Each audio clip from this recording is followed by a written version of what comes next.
The last prophet in the world, last prophet in the world, last prophet in the world to show how to be closer to Allah. He is Muhammad sallallahu alayhi wasallam. قطع تعلق کا معاہدہ اور خدیجہ رضی اللہ تعالیٰ عنہا اور ابو طالب کی وفات۔ حضرت محمد صلی اللہ علیہ وسلم کا گھر کعبہ کے مشرقی طرف تھا اور اس علاقے کو شیب ابی طالب یا وادی ابی طالب کہا جاتا تھا۔ جب ان برے لوگوں نے ان لوگوں سے تعلق ختم کر دیا جو مسلمانوں کی مدد کرتے تھے تو ابو طالب نے بنو ہاشم اور بنو مطلب کے لوگوں اور باقی تمام مسلمانوں سے گزارش کی کہ وہ آپ صلی اللہ علیہ وسلم کی حفاظت کے لیے ان کے گھر کے ساتھ رہنا شروع کر دیں۔ یہ بہت عقل مندی کا فیصلہ تھا جو ابو طالب نے آپ صلی اللہ علیہ وسلم کی حفاظت کے لیے کیا تھا، لیکن بدقسمتی سے ان برے لوگوں کی وجہ سے وہ تمام لوگ جو ہمارے پیغمبر کی حفاظت کے لیے تیار ہوئے تھے وہ مزید بازار یا باقی لوگوں سے کھانا نہیں خرید سکتے تھے۔ یہ بنو ہاشم اور بنو مطلب اور اللہ تعالیٰ پر یقین رکھنے والے باقی تمام مسلمانوں کے لیے بہت تکلیف دہ وقت تھا۔ برے لوگوں کی وجہ سے ان کے پاس گزر بسر کے لیے بھی وافر کھانا نہیں تھا۔ اس علاقے میں بھوکے بچوں کے رونے کی آوازیں عام گونجنے لگ پڑی تھی۔ اس دل دہلا دینے والی صورتحال میں کچھ غیر مسلموں نے خفیہ طور پر اپنے رشتہ داروں یا دوستوں کو کھانا بھیجنا شروع کیا۔ خدیجہ رضی اللہ تعالیٰ عنہ کے بھتیجے حکیم اس وقت مسلمان تو نہیں تھے، لیکن وہ اپنی چچی سے بہت پیار کرتے تھے، لہٰذا خفیہ طور پر حکیم اپنی چچی خدیجہ رضی اللہ تعالیٰ عنہ کو کچھ کھانا بھیجا کرتے تھے۔ ایک دن اس برے ابو جہل نے یہ سب دیکھ لیا اور اسے روکنا چاہا، لیکن ایک اور غیر مسلم کی مدد سے آخر کار وہ خدیجہ رضی اللہ تعالیٰ عنہ کو کچھ کھانا بھیجنے میں کامیاب ہو گئے۔ جب وہ لوگ جو مکہ سے باہر دوسری جگہوں سے آئے ہوئے تھے اپنی چیزیں بیچنے آتے تو برے غیر مسلم ان کا سامان اتنی زیادہ قیمت پر خریدتے جو کہ مسلمان ادا نہیں کر سکتے تھے۔ غیر مسلم تو بہت برے اور ظالم تھے۔ کیا آپ صلی اللہ علیہ وسلم ٹھیک تھے؟ اس مشکل وقت میں ابو طالب ہمیشہ اپنے بھتیجے آپ صلی اللہ علیہ وسلم کے بارے میں بہت پریشان رہتے تھے۔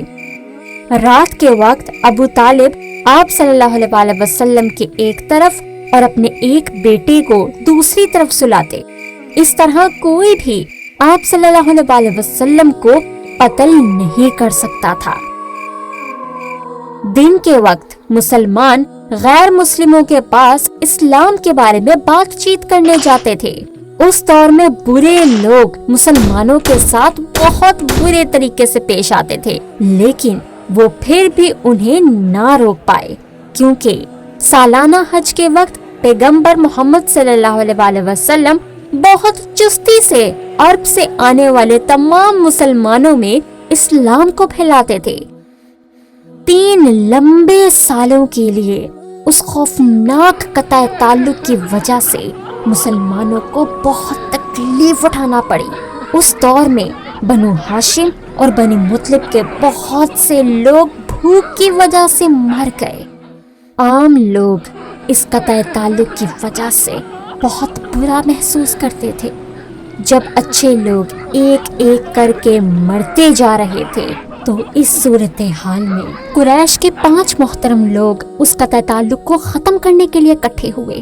اس کام کو سر انجام دینے کے لیے حشام ان خاص بندوں میں سے ایک تھا۔ انہوں نے قطع تعلق کے اس معاہدے کو پھاڑنے کا ایک خفیہ منصوبہ بنایا۔ اگلی صبح وہ کعبہ گئے جب بہت سے لوگ وہاں پر موجود تھے۔ انہوں نے ان تمام غلط چیزوں کے بارے میں بات کرنا شروع کر دی جو کہ آپ صلی اللہ علیہ وسلم اور ان کے لوگوں کے خلاف کی جا رہی تھیں۔ انہیں وہ بہت برا لکھا ہوا معاہدہ بالکل پسند نہیں تھا۔ یہ سن کر ابو جہل بہت غصہ ہوا۔ اس نے انہیں یاد دلوایا کہ وہ اس لکھے ہوئے معاہدے کو کبھی نہیں توڑ سکتے، جبکہ تھوڑا بہت اسے پتا تھا کہ اللہ تعالیٰ نے پہلے سے ہی اس معاہدے کو چونٹیوں کے ذریعے ختم کر دیا ہے۔ جب حضرت محمد صلی اللہ علیہ وسلم کو اس بات کا پتہ چلا تو انہوں نے اپنے چچا ابو طالب کو اس کی خبر دی۔ جب وہ برا ابو جہل اس معاہدے سے متعلق لوگوں سے بحث کر رہا تھا تو ابو طالب نے بتایا کہ آپ صلی اللہ علیہ وسلم کا خدا اس لکھے ہوئے معاہدے کو ختم کر چکا ہے۔ ابو طالب نے دعویٰ کیا کہ اگر وہ جھوٹے ثابت ہوئے تو وہ آپ صلی اللہ علیہ وسلم کی مزید حفاظت نہیں کریں گے، اور اگر وہ سچے ثابت ہوئے تو وہ لوگ اس معاہدے کو ختم کر دیں گے۔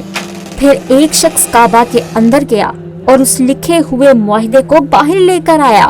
ہر ایک نے دیکھا کہ ایک معجزاتی طور پر اس لکھے ہوئے معاہدے کو چونٹیاں کھا کر تباہ کر چکی تھیں۔ صرف جو الفاظ باقی سلامت رہے تھے وہ تھے بسمک اللہم، مطلب اللہ کے نام سے۔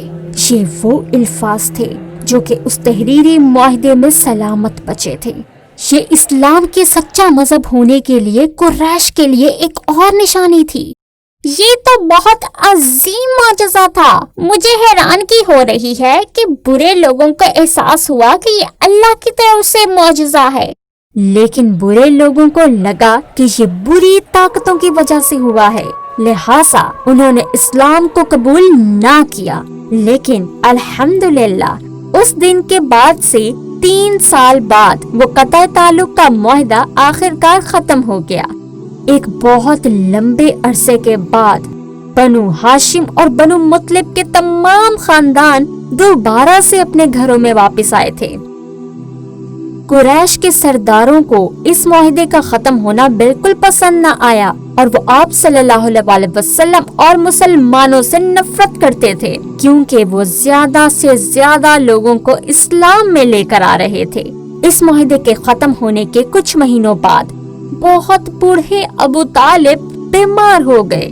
اس وقت ان کی عمر 80 سال سے بھی زیادہ تھی، لیکن پھر بھی وہ آپ صلی اللہ علیہ وسلم کے تحفظ کے بارے میں پریشان رہتے تھے۔ ایک بار 5 قریشی سربراہوں کا ایک گروہ اس مسئلے کے حل کے لیے ابو طالب کی وفات سے پہلے ان کے پاس آیا۔ انہوں نے یہ پیشکش کی کہ آپ صلی اللہ علیہ وسلم ان کے بتوں کے خلاف کچھ بھی برا نہ کہیں، اور اس کے بدلے میں وہ لوگ بھی اسلام کے بارے میں کچھ بھی برا نہیں کہیں گے۔ ان کی یہ پیشکش سننے کے بعد آپ صلی اللہ علیہ وسلم نے ان لوگوں سے کہا کہ اگر وہ ان کی پیشکش کو قبول کر لیں تو پورا عرب ان کے قبضے میں ہوگا اور عرب سے باہر والے بھی ان کی عزت کریں گے۔ وہ لوگ بہت حیران ہوئے اور خوش ہوئے یہ سن کر کہ صرف ایک چیز۔ آپ صلی اللہ علیہ وسلم نے کہا صرف ایک چیز، اور وہ یہ ہے کہ انہیں صرف اور صرف ایک خدا اللہ تعالیٰ پر یقین رکھنا ہوگا اور اس کے علاوہ کوئی اور خدا نہیں۔ ان لوگوں کو یہ پیشکش بالکل پسند نہ آئی، کیونکہ وہ لوگ صرف ایک واحد اللہ پر یقین نہیں رکھ سکتے تھے، لہٰذا انہوں نے اپنا یقین ان 360 بتوں پر ہی رکھا۔ زبردست، وہ پورے عرب پر حکومت کر سکتے تھے، لیکن اس کی بجائے انہوں نے بدقسمتی سے اپنے ان بتوں پر یقین رکھا۔ پیغمبری کے 10ویں سال کے دوران اس معاہدے کے تقریباً 6 مہینے بعد ابو طالب بہت زیادہ بیمار ہو گئے۔ آپ صلی اللہ علیہ وسلم اپنے چچا کی طرف سے بہت پریشان ہوئے، کیونکہ ابو طالب نے ان کی بہت مدد کی تھی، لیکن ابھی تک اسلام قبول نہیں کیا تھا۔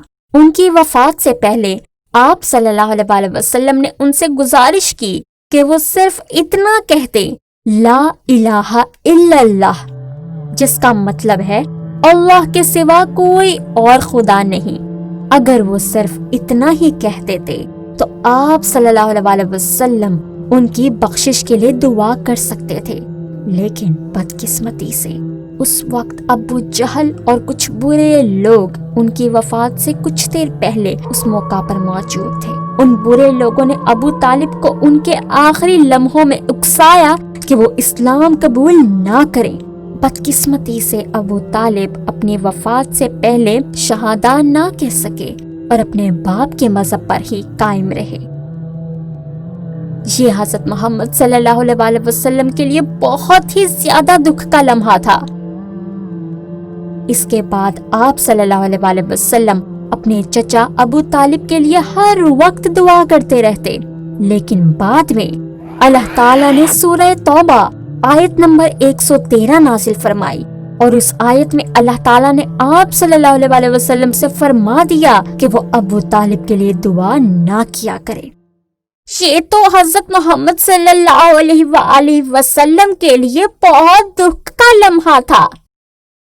ہاں، ابو طالب آپ صلی اللہ علیہ وسلم کے لیے سب سے مضبوط محافظ تھے، اور صرف اتنا ہی نہیں، ابھی آگے ایک اور غم کا لمحہ آ رہا تھا۔ ابو طالب کی وفات کے 2 مہینے بعد آپ صلی اللہ علیہ وسلم کی بیوی خدیجہ رضی اللہ تعالیٰ عنہا رمضان کے مہینہ میں وفات پا گئیں۔ خدیجہ رضی اللہ تعالیٰ عنہا آپ صلی اللہ علیہ وسلم کے لیے بہت خاص تھیں۔ انہوں نے آپ صلی اللہ علیہ وسلم کی پیغمبری پر شروع سے ہی ایمان رکھا تھا، اور وہ اپنا اثاثہ بھی آپ صلی اللہ علیہ وسلم کے ساتھ بانٹا کرتی تھی۔ پوری زندگی میں آپ صلی اللہ علیہ وسلم کی تمام اولاد خدیجہ رضی اللہ تعالیٰ عنہا سے تھی، اور باقی بیویوں میں سے کوئی اولاد نہ تھی۔ ان کی شادی تقریباً 25 سال تک رہی۔ وہ آپ صلی اللہ علیہ وسلم کے لیے شروع سے ہی بہت اچھی طاقت رہی تھیں۔ یہی وجہ تھی کہ انہیں مومنوں کی ماں کہا جاتا ہے۔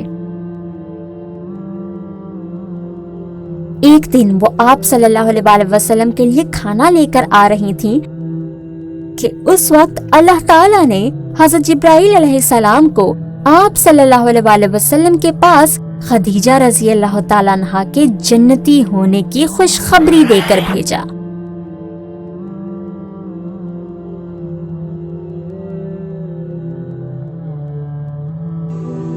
The prophet story